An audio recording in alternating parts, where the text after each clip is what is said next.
Hello and welcome to another edition of After the Whistle on this cold Wednesday afternoon, January 17th. Man, it's freezing. It's freezing. But it's all good. We here. I'm here. Todd's here. Yeah, what's going on, everybody? Bundled up, ready to go. Man, it's NBA stuff happening. We got a trade that happened. Siakam to the Pacers. Good move for them. Need some more bodies, and Halliburton's out, so yeah.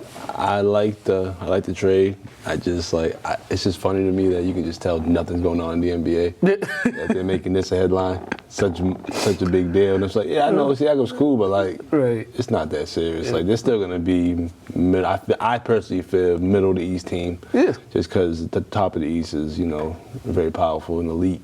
And they still play no defense. Yeah, so you're building some pieces, but you still need one more elite player to really get you guys over the hump, I think, personally. And they're in Indiana, too. So. Yeah, I just feel like Siakam teeters the line between elite and great players. He's like one of those guys. He could be like a good second or third option, depending who's like the first and second option. Yeah, he was great for the Raptors. They allowed him to grow into himself, grow into his game, understand his role, and he was effective. Two-time All-Star, two-time All-NBA. Got that contract. But him getting traded, I don't see that. Transpiring to another team because I just feel like there's more power. And, better players. Yeah, and I think the Raptors are all full-on reset mode right now with all these trades that they've been making. So they're still trying to be competitive, but they're still resetting and trying to set up for what's next. I mean, they still probably got a little hangover from that chip, man. Hey, man. They've been a franchise for what, 20-something years now? Yeah, like 96. Yeah, you finally get a chip.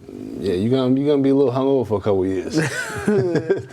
Honestly, for some franchises, all they need is that one, and they'll be good for a little while, for a while until they strike gold again and possibly get another one. Because once again, they're in Canada, so it's like, as long as we put a competitive team out there, we're not gonna complain much. It's not gonna be like the Grizzlies. Yeah. They're in Vancouver. Yeah, I heard that was like one of the littest places to go to for games. That's what I heard from That's what players. I heard, but apparently it didn't transpire in the ticket sales. They should have brought that party to the arena. Hockey place, man. So that's a hockey place. So I guess they never wanted to accept basketball. But I remember I watched something like that whole area, that British Columbia, Vancouver area. They got like a whole basketball scene with really good players that I watched some documentary about. It's like, but they migrate to like Oregon or Washington or even California, those players. Yeah, I just think, Vancouver didn't have what Toronto had. They had Vince Carter. They had a world-renowned star. Mm-hmm. And Vancouver had like Anthony Paler, Mike Bibby. Not saying they're bad plays, but they didn't have big country. Yeah, they didn't have a transcending star at the time. Big country, the guy that gave Shaq fits. Man, you know who gave the Cowboys fits? The Aaron Jones and Caleb Love. I said Caleb Love. Jordan Love. Oh my goodness! I was watching that game at a bar. And when Jordan Love was just hitting wide open receivers or just making these plays, I was just like, yeah, that boy is cooking them like fish grease. Yeah, they couldn't stop him for nothing. Yeah, you could say at this point in his career, since he was rookie your second year. Nah, this is year number 3 for him. Oh, year number 3. He played the best game of his career so far. And I don't think anybody predicted they was going to come out like this and play this well, but they were clicking on all cylinders, and the Cowboys were not. Yeah. You already know, everybody on this show, we're not a believer in the Dak Prescott show with the Cowboys just singing back up. Just because when it's time to show and prove, they don't prove, they just show up. And unfortunately, that's what we've seen today. And even, them allowing Dak to get sacked 4 times. Him having 2 interceptions. Should have been 3. Him throwing the ball 60 ridiculous times. Like, come on. Like, there's no way in the world where anybody should be throwing the ball 60 times. Not even Madden, you even throw the ball that amount of times. Right. So, they were recipe for failure. You could tell on the opening drive when the away team comes in, they get the ball first. and they marched right down the field on the opening drive. That pretty much set the tone for the game, because after that, it was the Packers defense. They knew exactly what the Cowboys were going to do. That's what it looked like. It just looked like every single play the Cowboys drew up on offense, Packers defense knew exactly what was coming, knew where he was going to throw the ball, and the Packers, offensively and defensively, they had a counter for whatever Dallas was going to do. Dallas didn't have a counter for anything the Packers were going to do, especially the running game the Packers were doing. And it wasn't like the Packers were doing anything special. They were just going right up the middle on them each time. Well, they understood that they have a young quarterback and they have to protect him and help him out. So they ran the ball 33 times and only allowed him to throw it 21, which makes sense because it's cold, right? Oh, they were inside. Oh, yeah, they were inside. They got that dome. All right, so that doesn't matter. But, yeah, it's player football. So you'll be smart with the ball. Yeah. I mean, Dallas, they had more yards per carry than Green Bay. They just didn't have the confidence in their running game compared to this false confidence they've had in Dak all season. Yeah, and once they got down big, that's when it was like they got away from whatever game plan is. Now it's time to drop back and try to pass our way back into the game. And that's the problem. Rather than just play solid football, I'm believing in your team as a whole, because you don't know, they could have broke out a couple of them runs to get them back in the game. But the game was over at halftime. Yeah, it was 27-7 at half. The game was over after that pick six. Yeah, pick six was like the straw that broke the camel. Yeah, they didn't expect Green Bay to be damn near perfect. Yeah. Because the red zone, 4 for 4, and a lot of these teams in the playoff, they weren't the best in the red zone throughout the season, but they figured it out, and you only have to be great for one game at a time, especially in the playoffs. So, yeah. And my biggest takeaway from this game was Cam Newton was right, and everybody owes that man an apology. Everybody needs to, a lot of people owe that man an apology. He said he called Dak a game manager. Ever since he made those comments, Dak didn't really play well at the end of the season. I mean, Dak's always been kind of like up and down in his career with the Cowboys. Like, I always wonder what happened to that Dak at Mississippi State. Yeah, I know.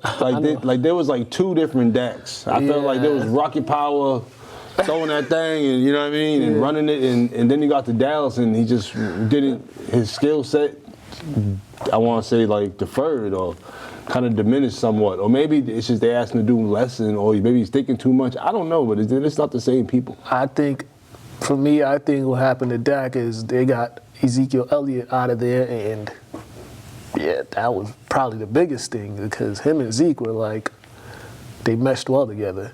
And you could tell the Cowboys, they missed a guy like Zeke this whole season, because one of those pound for pound, wear you out running backs, and then especially in the red zone. Yeah, that was a pause. Especially in the red zone, you just give Zeke the ball. When he was in Dallas, every time they were in the red zone, like 3 yards out, 5 yards out, he'd score. So that's one thing they were missing. And they just, they didn't look like a team that took the Packers seriously.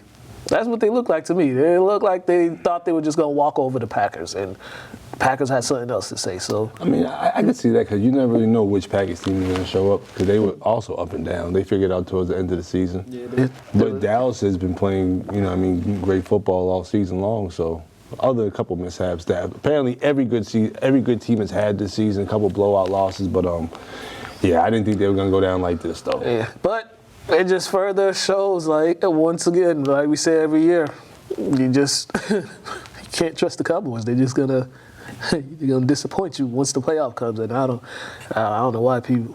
Yeah, shout out to them folks that still root for them, because I would have been. No, my uncle's one of them. My Uncle Mark. Shout out to you, Mark. I got two cousins.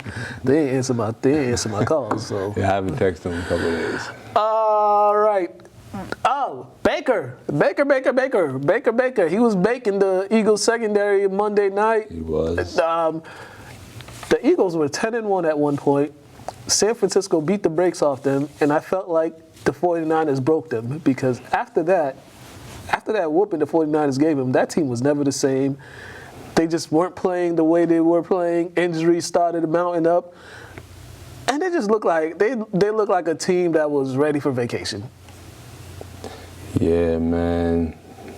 They look defeated, depleted. A couple of them booked their flights already and got receipted. But nah, yo, to be real, I was watching this game with the homie, and I looked at her and I'm like, yeah, I want to change the channel. I want to put on something else, but you know, in football, you just feel like they might come back. Right. And they had no life. I don't know. I know Hurts was hurt. You know, entendre. But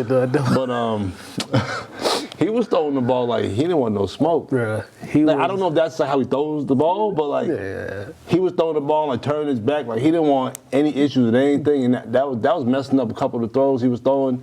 He just wasn't himself. They couldn't get anything going. They were 0 for 9, third down. Yeah, you're not winning. They should just stay in the locker room. Just forfeit it. And then when you look at their defense, the tackling was so bad. Oh my! Don't even get me started with that. That's one thing, because I wasn't able to watch the game because I don't even know where the heck I was, but all I kept seeing when I kept looking up updates, all I kept seeing was people saying is the tackling is so bad. Horrendous. Yeah, and then I looked at the replays and I'm just like, wow, and tackling is all about effort. It's all about effort. And, that's why I said, man, some booked their flights and got receipted. I'm telling you, bro, like they didn't want to be out there. And I'm sorry, like I just felt like they knew in the long haul, like, oh, we're gonna win one game and then be out next round. Like they just, they knew they didn't have it. Yeah, but shout out to the Bucs though. Hey man, yeah, shout out to them. You know, they're also in transition. Brady retiring. Baker, he was at this point in his career, he just earned himself another 3-year contract. He just earned himself some more money, and yeah, the Bucs, they just, you know, granted they got there with 8 wins. Is not the best division, but you get that home game. Look like their guys are healthy, their receivers are healthy, and Godwin and Mike Evans, so the pieces are there. And hey, man. It seemed like, you know, Baker found a similar situation to the Browns. They asked him, I heard analysts talking about, they asked him to go in there and just be Baker. Yeah. Remember I talked about the Browns. It's only certain situations that he's going to allow to flourish in if they allow him to be himself. Yeah. And I don't know if Baker's back, man.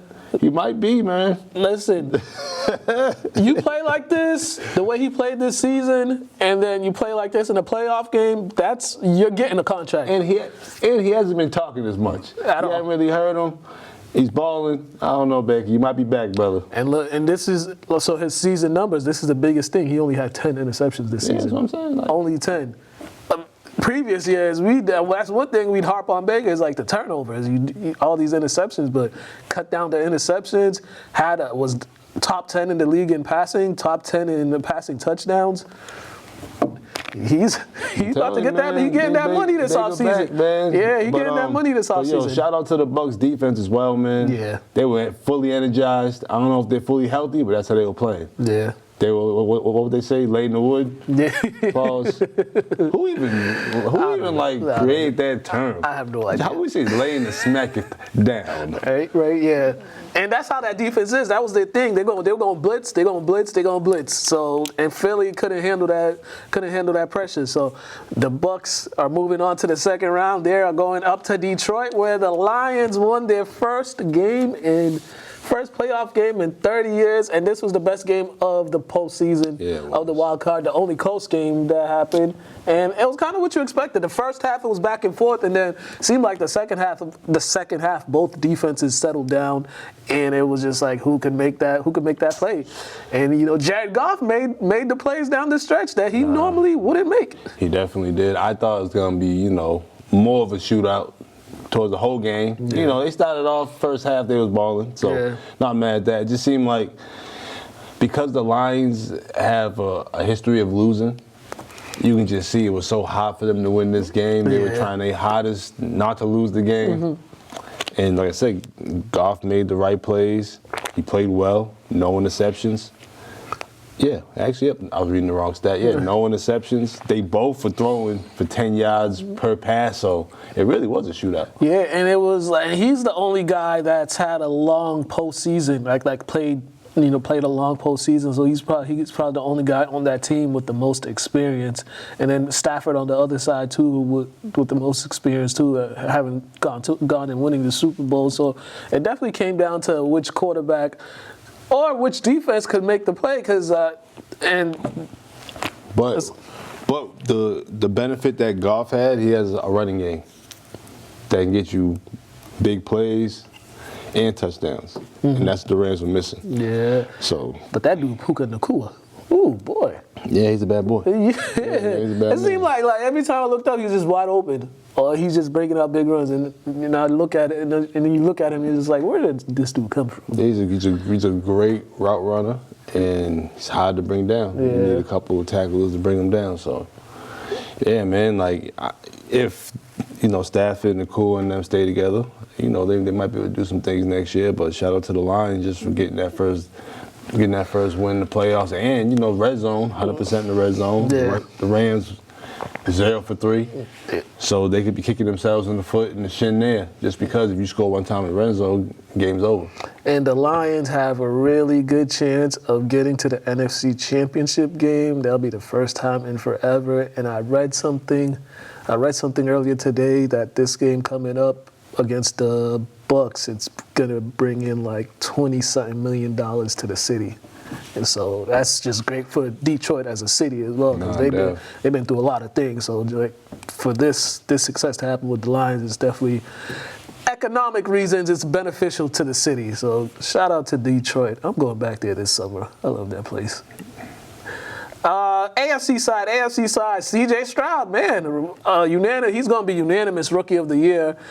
And that Joe Flacco I was talking about showed up. Mm-hmm. He showed up on Saturday. Well, yeah, Saturday, whatever day it was. But it didn't look like he was going to show up. It looked like we was going to have ourselves a shootout early on. And then whatever adjustments Houston made,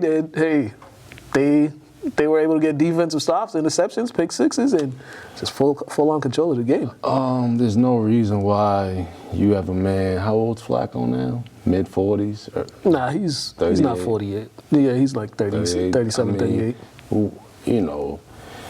Fingernail hanging on the back end of his career. And I remember you corrected me last week when I talked about his last showing. I was talking about his last showing as a starting quarterback for a season. And that was with the Ravens. He was looking rough. Then he got traded a couple times, with the Jets for a couple years, right? Yeah. Then he got over here with the Browns. They were hypnotized and they were fooled by the run he was having, which is a great run he was having. But as you said, there's always a Flacco game where he flocks everything up.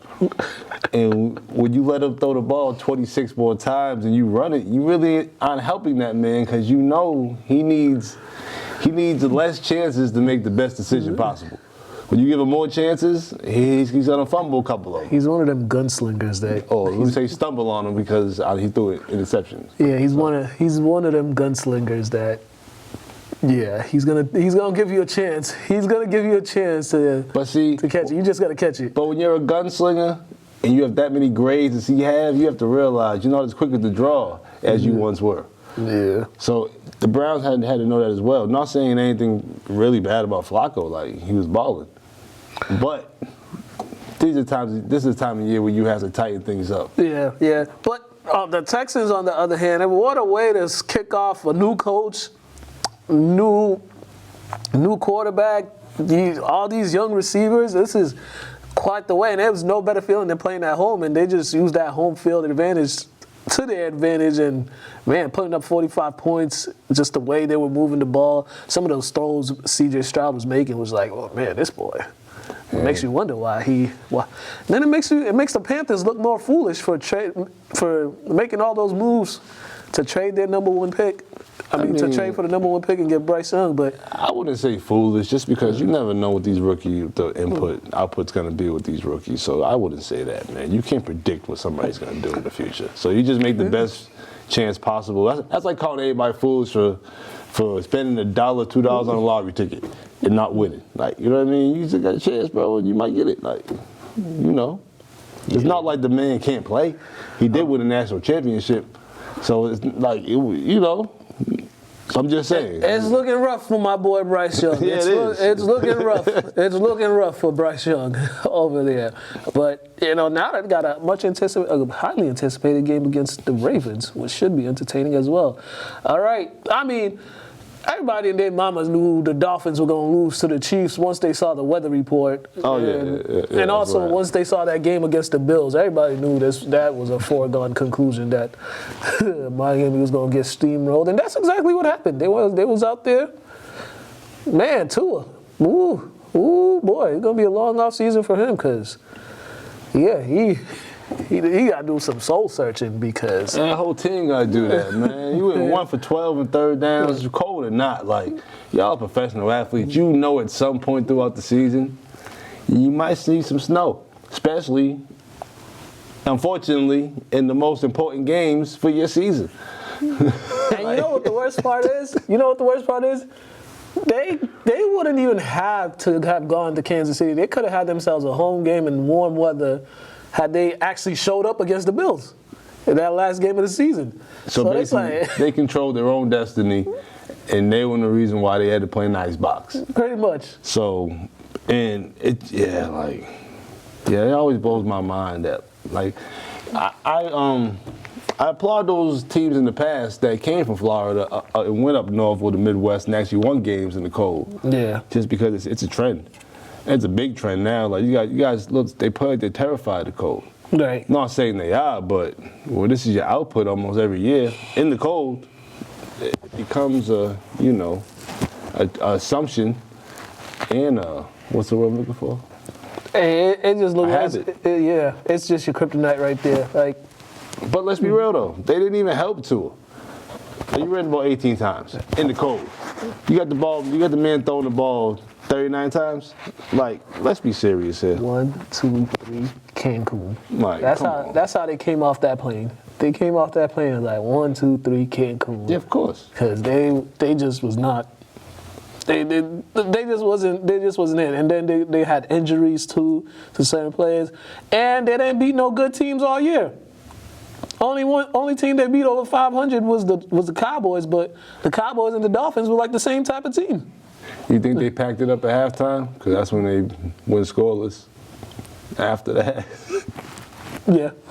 So that's what they cheered on the way out to the field? Yeah. 1, 2, 3 kicks. Yeah. So, and there's question marks with, the future with Tua with the Dolphins because it's kind of like we got enough sample size of big games and, and it's like, you're not showing up in big games and the team's not rallying in big games. So it's kind of like soul search. But it's kind of like the Dolphins' entire existence. Yeah, well, on a better note, the Chiefs, I think they're starting to solve their second half woes in regards to scoring. They're catching the ball. They dropped some bad ones, though, didn't they? Yeah, but they are catching the ball, though, and they're scoring. They're trying to debate. They're going back to making it a trend to score in each quarter, even if it's field goals. But you got to put points on the board each quarter, which definitely. Which they're back to doing. They're going to be on the road again, the road for the first time in the playoffs, for the first time in the last 4 or 5 years. This is their first time going on the road, and they'll be taking on the red-hot Buffalo Bills. So the Bills are a weird team for me because watching this game, they go up 21-0. And then they just revert back to the old Bills. It's like they can't ever put together a full 60-minute dominating game. It's like they'll put a half together. But one thing I like about the Bills, though, they ain't got their quarterback throwing the ball crazy no more. They've cut that all the way down, and they've cut it all the way down, and they're utilizing their running game more, which is probably the smartest thing that they've done since switching coordinators. Because man, we've seen what happens when they throw the ball a lot. My biggest issues with the Bills when Allen's your leading passer and rusher. And I'm glad he wasn't. Yeah, he doesn't get you 6, 8 rushes a game because, he likes to improvise and some plays are made for him to run. I get that. And he's supposed to be 6'5", 2 something. Yeah. I get that. He's a powerhouse. But you have to value his body because he also has injuries that are still lingering, like his shoulder. But shout out to Cook. Shout out to everybody on the committee that was running the ball. Yeah. I just think they play with their food. You know, up 21-7 to the Steelers. Like, do you really think they're gonna come back? Like, honestly, like. I knew the Steelers weren't gonna win this game because they had Mason Rudolph as their quarterback. That's the ball kicker, right? Who? Rudolph, that's the dude that almost got annihilated. Oh, that got hit with the helmet? Yeah. Man, I call him the ball kicker. Kicking grown men in nuts with cleats on, man. It's probably he didn't stomp your face in for that. That's why he got hit in the head with the helmet. It should have been worse than that, man. But yeah, I was like, it's Mason Rudolph. The game could be close, whatever. It's Mason Rudolph. He's gonna make plays to lose the game. Yeah, I know. So that's why I know. I haven't watched this game. Me either. I didn't bother. I caught the highlights, but I'm just. That's another team. They have all the talent in the world with like skill players, but quarterback, Kenny Pickett, he doesn't look like to be that guy.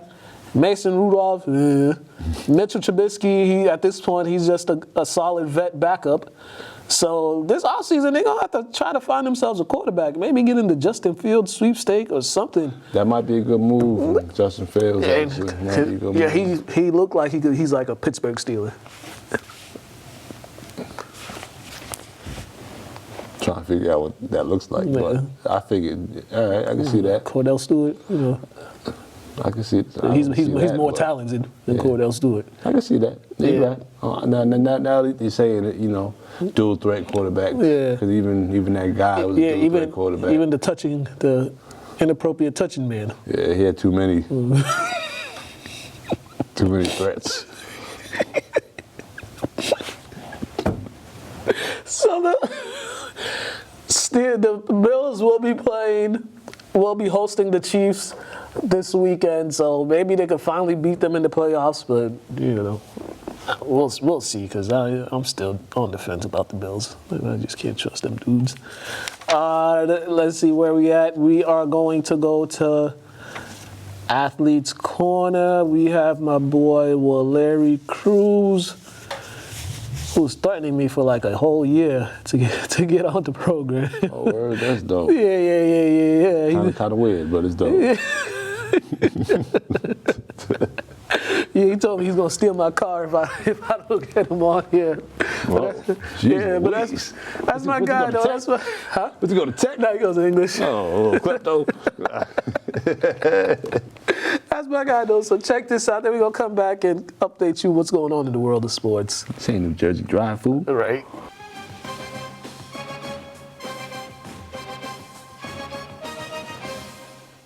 Hello, happy 2024, and this is our first interview of the new year. We got Lynn English, senior, 2-year captain, Waleri Cruz. Backstory to this interview before we get started. Waleri has been threatening me for the past 7 months about an interview. Anytime he sees me, he told me he's going to do harm to me if I don't get him on here soon. So he's on here. I did it for my own safety. Definitely. What's going on, Larry? How you doing, man? I'm doing good, Mukala. How you doing? Cold. Feeling safer now? No, I still don't feel safe, but we got security cameras here. Man, a lot to talk about with you and your high school football journey, but how's everything, man? How's everything? Pretty good, going through the recruitment process still, college coaches, you see this, recruitment's 100% open still. But yeah, just getting through the school year, and trying to see graduation day. Yeah, you're already at that point where senioritis is kicking in, huh? Nah, because I just got told in the assembly today actually that if, you let senioritis take over, like your financial package for college might go down, so, Gotta lock in for that money, bro. Yeah, my biggest advice on senioritis, just get through February. Yeah. Once you get through February, you can kind of coast and, not do too much damage to your GPA. We got to talk about your. All right, let's get into it. You when we first talked, you said you entering high school was your first time playing organized football. Yeah. Is that correct, right? Yeah. And you had to deal with the COVID season your first year.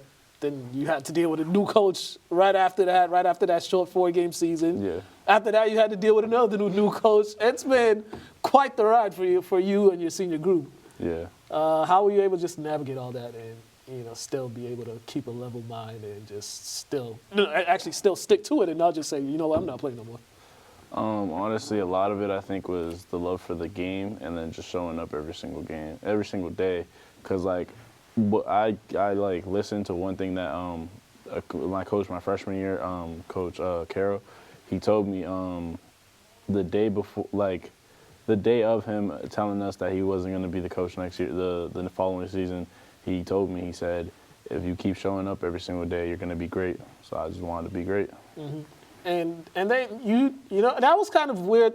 That time period was so weird because you guys played in like April or something like that. Yeah. I think. Yeah, you played. Thanksgiving game was like in May.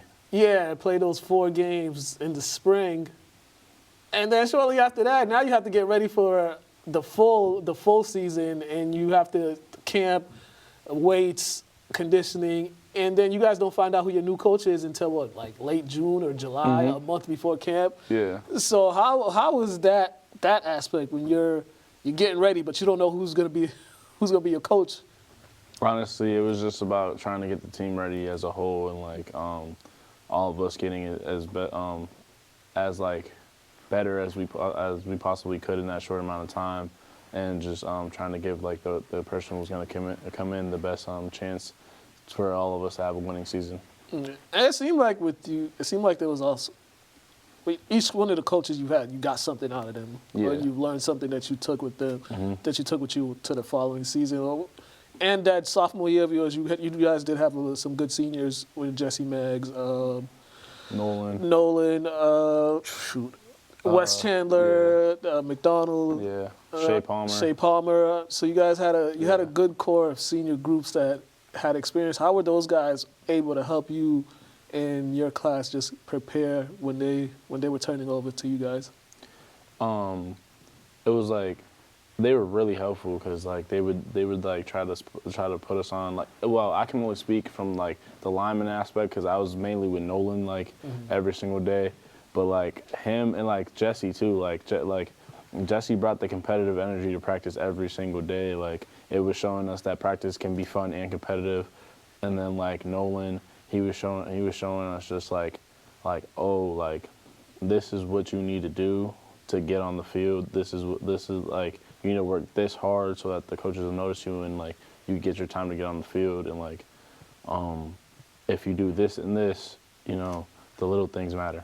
Yeah, and I would imagine the practices, you having to go up against those guys, that first team offense, that was probably the biggest thing you could have got was those scrimmage. I mean, those being on the scout team and all that. How did that kind of develop you, offensively and defensively? Because you do play, but you play both ways. It was terrible. It was terrible. It was completely awful. I showed up my freshman year and sophomore year every single day just to get the crap kicked out of me. Like, it was literally show up today, get beat the whole day, get the crap kicked out of you, show up tomorrow, rinse and repeat. Like, it was just literally 2 seasons of that. But honestly, I wouldn't trade it in for anything else in the world because I feel like a lot of that made me the player that I am today. Yeah, definitely. And when it was finally your chance, the senior group that's graduating, when it was you guys' chance, it didn't start off well, but there was that point in that season where you guys reeled off a bunch of wins. But just overall, when it was finally your turn to show what you were capable of, not only yourself but other guys too in the 2024 class. How much excitement did you guys get from that first time, your first start as varsity players? It was great. It was electrifying. Like because when we had a lot of mess ups the first like couple games. My first ever start my junior season, but like when we saw the like little good plays or like the like 10 plays where we did good, it was like great because we were like we could have done this the whole time. We just weren't ready yet. We've always been these players. It just hasn't been brought out yet till now. Yeah, and it also, I mean, you did losing some guys, that happens, but then you you guys were still able, didn't win the Thanksgiving games, but it was still one competitive game that came down to like one play. Yeah. Legit came down to one play. When you look back at that and just your improvement as a player from getting your ass kicked freshman and sophomore year to now the roles were reversed to you doing that to the guys coming up after you, how was that feeling? Honestly, it was like a bittersweet because like I just looked at it as like I was in that spot and I feel like I took advantage of it and became a pretty good football player. So I want to give them them my all so that they could be even better than I am. Yeah, I mean that's what it takes to get the program moving forward. Yeah. What would you say was probably individually your best game out of the 2 years as a starter? Yikes. If you could think of one. Damn, there's a lot, yeah. Well, pick one if there's a lot. Come on, bro. Hold on. Oh, the Malden game my junior year. That crazy game? Yeah, tight game. Yeah. Because that game, I actually dislocated two of my fingers. One play, dislocated them, two of my fingers. Sat out one play, popped them back in. Came in on the next play on offense and played the entire game. And I feel like, and I'm not trying to say like I'm the reason why we won, but I feel like if I would have if I didn't have that dog in me from like the coach that instilled it in me my sophomore year, Coach Mack, if I didn't have that in me to continue playing the game, I feel like the outcome could have been different. That was a defensive game too. That was like one that was, literally came down to the last play. So yeah, I understand what you're saying. That game was pretty wild. Thanksgiving game was pretty wild too. Yeah. That was another good game that I had. Yeah. It came. I mean, he was just a knee away from getting the touchdown, or a yard away from getting that touchdown on the punt return. When you see that play happen, and when you're looking at it, did you think he was in? Because from when I looked, shout out Jordan M, bro. Number 18, he was in, bro. He was in. His knee wasn't on the ground. Like, he extended the ball. Bro knocked over the pylon. Like, what else could you ask for, bro? Like, yo, Thanksgiving game refs, come see me, bro. We need an instant replay on that. Yes, definitely. They should add an instant replay to high school, bro. Like, we need to get the money there. I would have given him the touchdown just off the effort. And that's what I'm saying. Like, he extended the ball. Like, he did everything he was supposed to. He's definitely been watching his NFL games. Like, it's all good though. It was a good game. What I feel about the Thanksgiving game is that even though our season wasn't as good as we wanted it to be, I feel that with the outcome of the Thanksgiving game, even though we didn't win, we got the respect that we wanted from the rest of the city and the state. Because I'm telling you, Thanksgiving game week, we had people on social media, Facebook groups, Instagram, all that talking about some. Oh, I have $100 on Lynn Classical 40-0 first half. Jesus Come on, bro. Yeah, man. Y'all had me looking bad on social media all year. Hey. Had to get to a point where I was like, God damn, we the worst team in the city. Come on, bro. Everybody was mad at me for saying that. Come on, bro. We were. You didn't have to say it. You didn't have to say it. People count on me to tell the truth, like May says. I just tell the truth. But I'll give you guys credit. You guys handle my criticism a lot better than the adults. I'll leave it at that. You guys, at least when I criticize you guys understand why. The adults, on the other hand, they get in their feelings and they get all sensitive and mad at me, but I don't care. College, you're in the college process right now. We're about to get out of here, but you're in the college process right now. How's that going? You know, what visits have you gone on, and what schools have you talked to the most? So I've gone on, I think, 4 visits or 5. I've visited Curry College, Framingham, Worcester State, UMass Dartmouth, AIC. Who else? I'm not trying to leave anybody out now. Yeah, off the top of my head, that's everybody. And then I've been talking to Post University, AIC still. Endicott, Curry College, Framingham, Worcester State, visited them too. A lot of Yeah, schools. that's yeah. A lot of schools. A lot of Oh, schools. Anna Maria too. Anna Maria out in Springfield. Yeah. Oh yeah, that's a fun school. That's a very exciting school. Well, good luck. Good luck. Now we got this over with. I don't need you threatening my life. Nah. You're safe now. You're safe now. This is my security, actually. If y'all don't know, this is my security. So whenever you see me and he's around, that's my security. If anybody won't mess with me, No, definitely. Key Waleri was my security. All them times I let him skip in my class. I was only in your class when I had the class. Yeah. Anyways. Yeah. See, exactly. Anyways, plug your social media and let the people know where they can follow you. On Instagram, you can follow me at Waleri for President, and then on Twitter, you can follow me at more Waleri. Yeah. That's it. Coaches, college coaches, reach out to. Oh, yeah, definitely. All your info's on your profile, right? Yeah, definitely. All right, make sure you check him Center, out. left guard, right guard, tackle, whatever you need. Yeah, check out his huddle page as well for the Yeah. highlights if you need it. My guy. I'm still mad at y'all for losing the tech, but Bro, come on, bro. you guys have been watching another edition of Athlete's Corner. That's Waleri Cruz, Lynn English Sr. I'm Mukala Kabongo. We are out of here. Thank you, Danny. She's taking pictures right there. Y'all can't see Danny, but she's holding down the fort. Holding down the fort. We're out of here.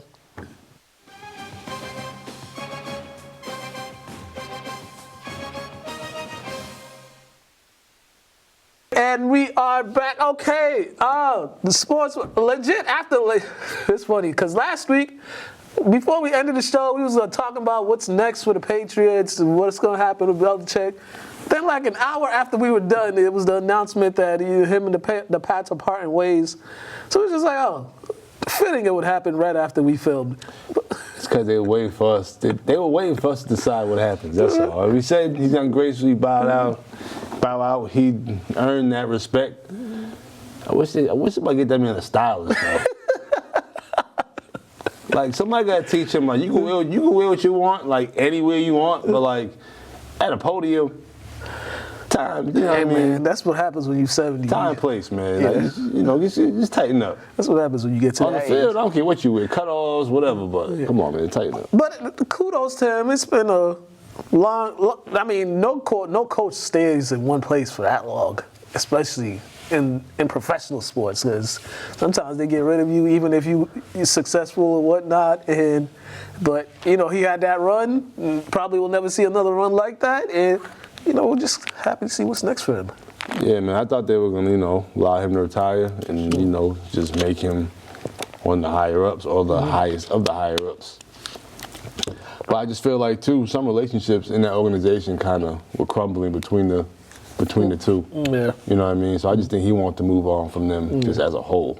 And he still wanted to coach too. So Yeah, that too. that's And the it's thing. like I get that Belichick, but like, you know what? You earned a couple years to see what you can do with Yeah. the new franchise, to see if it was just more of the franchise rather than you. Yeah, definitely. Well, and to bounce off that, the Pats hired Gerard Mayo as their head coach, former player, former linebacker for the Pats, and Current brother. first black head coach for the Patriots. Good luck, my man. Good luck. Because, We're rooting for you. Yeah, because man, you know how folks are out here.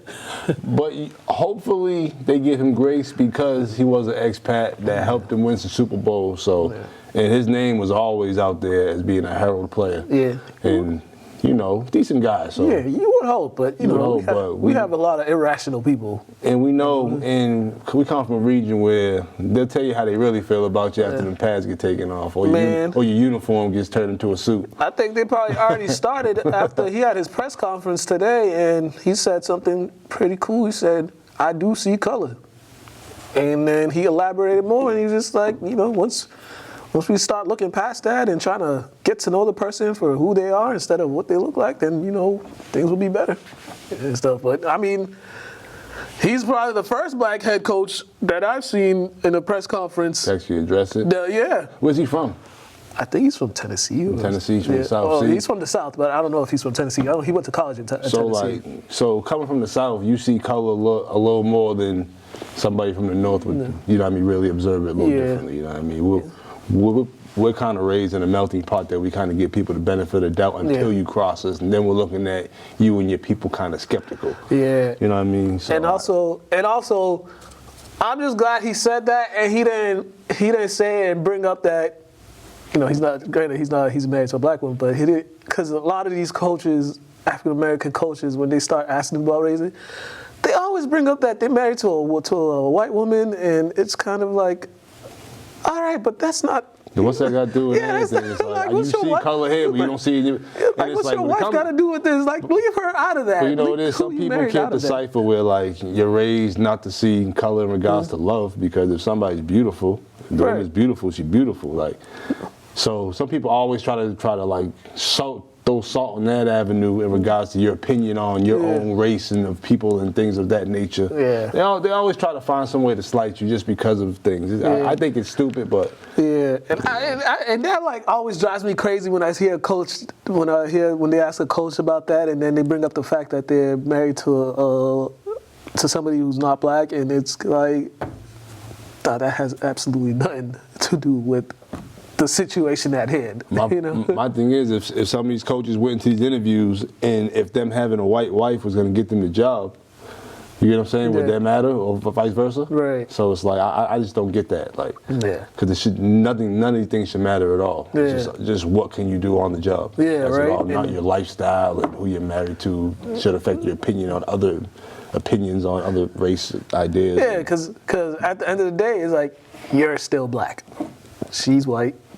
You're still black. Well, Matt, actually, what I meant by that wife comment, would that sway them on giving him the job? Right. If he had a white wife, that nature compared to him having a brown wife, so why would you bring that idea up as a whole? Yeah, and also would that, you having a white wife, would that sway you for being a target of racism? Absolutely not. No. So it don't matter. You actually get a little more side eyes because of certain things, but that's just the world we live in. Hopefully, people can just learn how to mind their business. Yeah, shoot, you used to be getting hung for that. Well, some people still get hung with that, but it just goes unnoticed. Yeah. But I'm rooting for Mayo. I just hope he puts a good staff around him, so they could play to what the NFL is now, like offensively and defensively. I hope a good story comes out of this, because I just think it's dope. Yeah, just definitely. for him to just have his background with the Pats, and they're finally giving ex-players a chance that aren't fully gray. Definitely, yeah. It's dope. That's dope. So good luck to him. Go online. The press conference is online somewhere, so go check it out if you weren't able to catch it earlier. Yeah, it's dope. The Falcons started interviewing people. Belichick was one of the coaches they interviewed. Harbaugh was one of the coaches they interviewed. And when they said Belichick, my first thought was just like, Belichick in Atlanta? Atlanta's too lit. It's too lit. Like, if they start winning, there's too much to do. And I think it's like, that's not the type of place for Belichick. Oh, it is. You know what? Oh, it is. See, a lot of people don't know. Like, somebody with a personality like that, I kind of understand them, because you see him on the surface as being all business. But he's always ready to party. Like, you know what? Now that you put it that way, he's a very secretive man. Oh, he's a party animal. He ready to party. You do know there was that moment he was out coming out the house with his shirt on. I'm not saying party animal. Let me clear that up. He likes to have a good time. Hey man, he likes to have a good time. Party animal. Hey, we saw that man coming out someone's house shirtless in the middle of the morning. Think about where he was though. He started off, Cleveland? Yeah, head coach, yeah. And then went to the Pats, or was he with the New York team? Jets. All right, so Cleveland. No. Cleveland, Pats, Jets. Because he came back, because Bill Parcells. He came with Bill Parcells. That first stint don't matter because he didn't win nothing. So Cleveland, Jets, Pats. No, he was on that staff that went to the Super Bowl. Did they win? No. They don't matter. I'm saying we only worried about the wins. I was saying he was coordinator. He was a coordinator. So that don't before count. head coach. So that don't even matter because he didn't win. All right, we didn't worry about him winning as a head coach. All right, all that defensive, all that offensive coordinator nonsense. You were specifically talking about head coach. Cleveland. Yeah, Cleveland and Pats. All right, Pats. Now you go if you get the job at Atlanta. Yeah, bro, he's ready to turn loose. He be too lit. You gotta learn a new Belichick. You gotta learn some things about Belichick the next couple of years if you get that job. Yeah. No, well, now that you put it that way. Alabama hired a new coach. They hired Washington head coach. I can't even pronounce the guy's name, but DeBoer. He had like a 20-something and 2 record at Washington. I think this was one of those things. I did all I could do. Better opportunity over here. Let me go get this money. Let me go to the better conference. The Pac-12 is no more. It was the last year of the Pac-12, so you don't want to be going. They're going in the Big Ten, I think, so you don't want to be going Michigan and Ohio and stuff in the winters for those games. Stay in the South, Alabama. So good hire for them. They didn't play Alabama in the playoffs, so I'm all for it. Good. I'm just not with you get smacked by a team and you go coach them the next year. Like, I ain't with all that, but y'all ain't play them, yeah, man, go for it, man. It's good hire for them. I mean, he seems to be a good offensive-minded coach, so they're always going to get the talent. Bro, anybody getting that job at Alabama is walking upon a big old throne.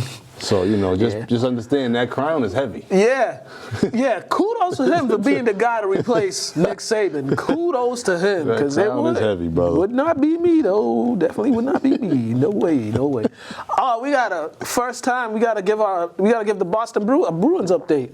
See what they're doing on this season. They defeated the Devils 3-0. They won back-to-back games. They defeated the Blues the other day. This was coming off a 3-game losing streak. Okay. So right now they're first in the Atlantic Division with a 26-8-9 record. Look like they're picking off right where they left off last year. We don't want that. Well, just don't set no records. Just don't set no records and then blow a 3-1 lead like they did. So good start for them as this point of the season. And it's our first hockey update that we got for y'all. So yeah. Don't expect too many. Yeah, I still got to catch a Bruins game live. I heard it's lit. That's all right. I only went to a preseason. I ain't been to an official game. I'll go. Yeah, definitely. Pedro, what's up with boxing? What do we have in the world of boxing? We have Arthur Beterbiev against Colin Smith, and here are the highlights. Ouch.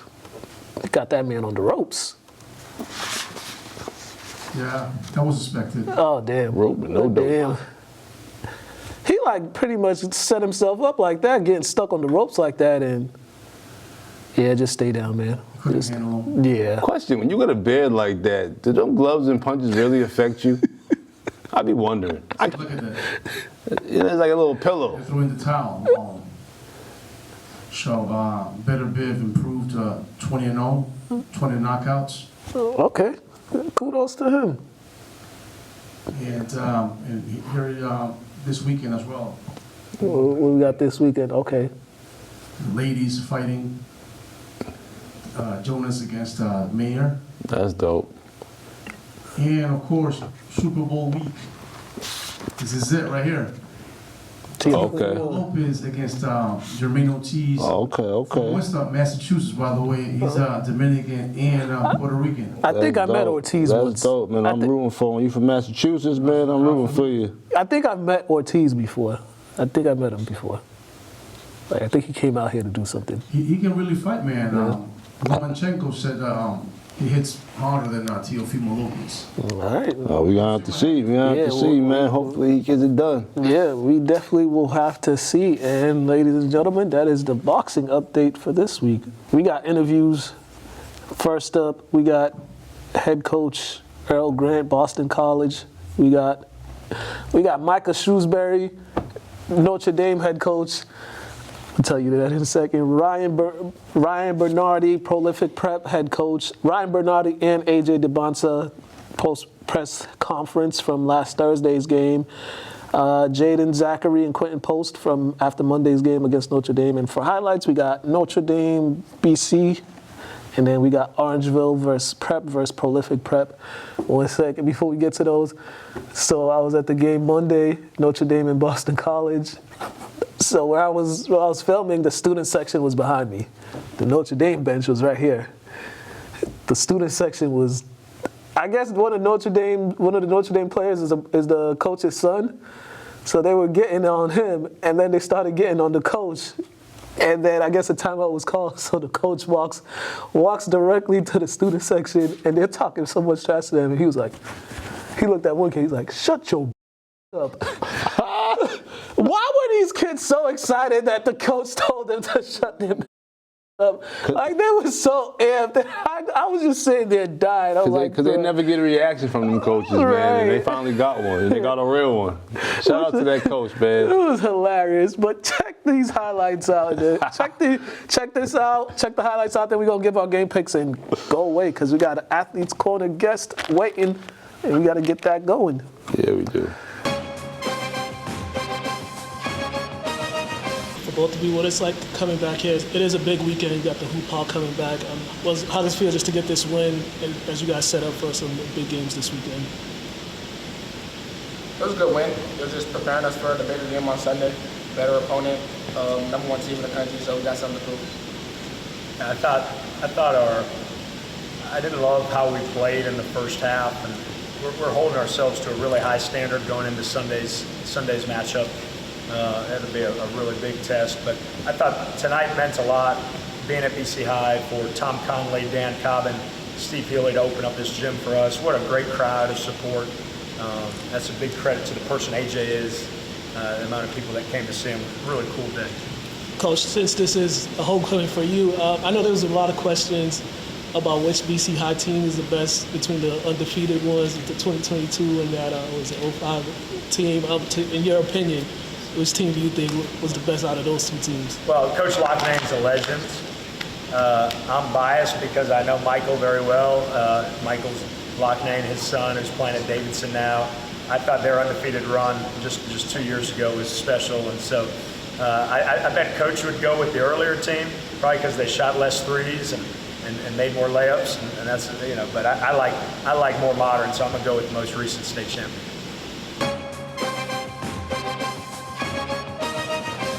Started the second half. It seemed like you guys were getting the basket to fall in that second half as they made their run to take that lead, and then you guys kind of, it was a little back and forth. I mean, what did they do specifically to be able to get you guys out of what you had successful doing in that first half? They were just a more physical team. I thought they amped up their pressure a little bit more. They were more physical. I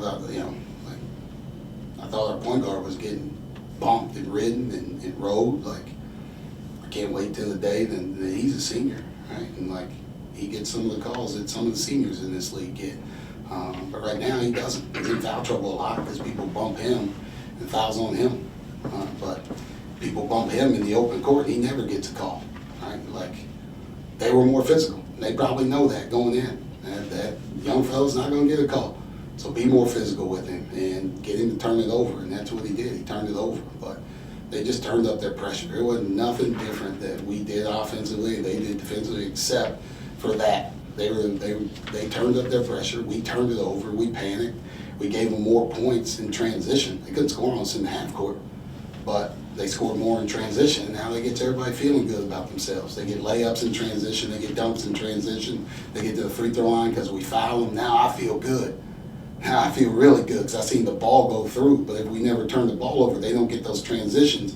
Now they never, like, they're still in the struggle that whole time. And that was the game for us, right? Like, you know, we've been poor to start second halves. Poor. And, like, you know, that's cost us. You know, we can't keep coming back to the well and coming back to the locker room like, man, that's a game we should have won. You can say it about NC State. You can say it about Duke. You can say it about, you know, whoever, Florida State. We start the second half poorly. We dig ourselves a hole. And we're not as good as these other teams in the league right now. We got a bunch of freshmen and sophomores that are playing versus juniors and seniors. We're not, our margin for error is smaller. So we can't, like, do those things to put ourselves in a hole every single time, right? It's gotta change. Just piggy off that, your role players, they were very key in this win. You know, some of you guys weren't scoring like they normally were, but those role players came in. Either it was 2 points here, still there. Just how you like the way they've been able to help you guys stay afloat in those moments where you guys were down. Well, you know, they battle tested. We can call them role players, but at Clemson they wasn't. They had to play, all of them had to play 30 minutes. We only had 7 guys, so I think a game like that helped them. Guys playing 30 minutes who hasn't had that opportunity to play as much, and so that gives them confidence. We got a really good bench, You know, we're not clicking on all cylinders yet. Like we, you know, if 10 is the highest number we can go, we're not at a 10 yet, which I'm thankful because we hadn't reached our maximum capacity. But once we can get everybody rowing in the same direction at the highest level we can go, I think we're gonna have a special opportunity to do something. After such a long road trip that you guys had, how good does it feel just to be home for you guys to be home? There ain't no place like home. You know, we left last Tuesday, and we came home Saturday night. And so, not only we left Tuesday, came back Saturday, we came back with half of the guys sick too. So it's nice to get in your own bed. You know, nice to practice in your own gym. You know, nice to go, you know, see your family. So it's no place like home. It was really good to get back. And now we'll be back for a few games. After they went on that, I think 15-2 run to create the double-digit lead, and you guys got that big shot from Mason to close out the half. How did that shot kind of give you guys that momentum to come in the second half? Because you guys came in that second half and erased that lead real quick. I think, first of all, it was a very good sub by Coach. I think he subbed him back in with 40 seconds to go, and Mason has been hitting big shots a lot of these games. I remember he hit the buzzer against Q's too. So yeah, I think first of all, Mason's just been playing really well for us, making big shots and playing hard on defense. But yeah, it helped us big time. Like it got the lead to 7 and set us up to play very hard in the second half. And I think that started with our defense. Claudel didn't have the best game for his standards, but how key was it that he was still able to contribute in other ways for you guys, especially making that free throw down the stretch and all that? Yeah, no, it was important to have him out there, even if he wasn't shooting good, because Coach had trust him, I had trust, QP had trust, and I talked to him during the game. I'm like, you're not hitting shots, but you got to do the other things. And he took that and was playing defense, which was big for us. So.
And we are back.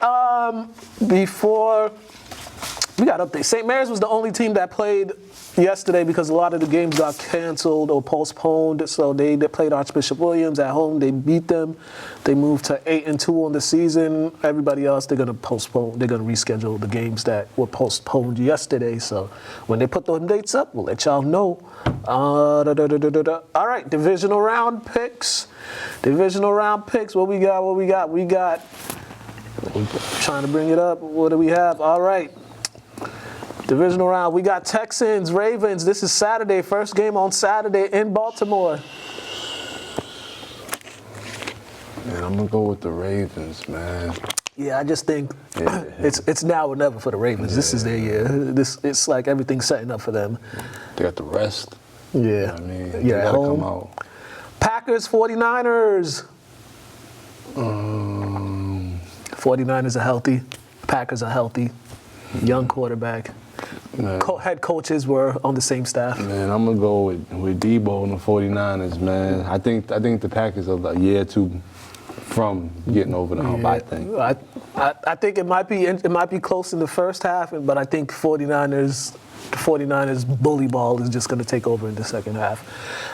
Buccaneers and Lions. This might be the best one of the weekend. This might be the best game of the weekend. You know what? I'm saying Baker might be back, but I've been rocking with the Lions all season, so I gotta go with Detroit, man. Yeah, me too. I gotta go with Detroit. They just one of them likable teams, Yeah, man. They're very likable. And then we got the Chiefs and the Bills. Can the Bills finally beat the Chiefs in the playoffs? They beat them a couple weeks ago in Arrowhead. You know what? I said the other day, the boy Al's a bad man. Mm-hmm. I'm going with the Bills, man. Hopefully he can get over the hump finally, man. You going with the Bills? Yeah, man. I think I picked the Chiefs last year and they played them, I think. Yeah. Going with the Bills this year, man. Hopefully he can get over it, man. Hey, man, until somebody beats Mahomes, that's not Brady or Burrow, I'm sticking with Mahomes. I'm sticking with Mahomes.